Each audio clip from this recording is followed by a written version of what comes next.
Good morning বন্ধুরা, আজ 26শে December. এখন বাজে এই 8:50 মতো বাজে। 8:30টায় এই আড়া স্টেশনে আমরা ঢুকলাম। আমাদের 8:05-এ টাইম ছিল, একটুখানি লেট হয়েছে ট্রেনটা, কিন্তু বিশ্বাস করো এত ঘন কুয়াশা, হ্যাঁ, আমাদের কলকাতার ওদিকে দেখা যায় না, সাধারণত খুব কম। প্রচণ্ড কুয়াশা, পাটনা টাটনায় বিশাল কুয়াশা হয়েছে।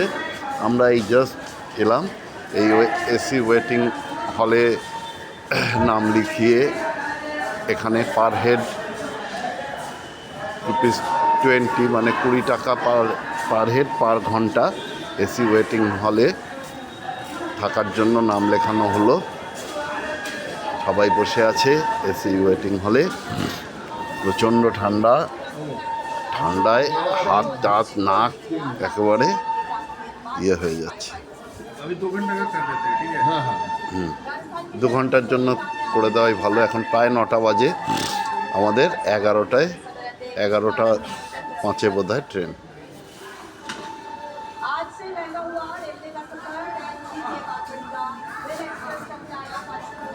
মিঠুদা এখানে বুকিং টুকিং করছে।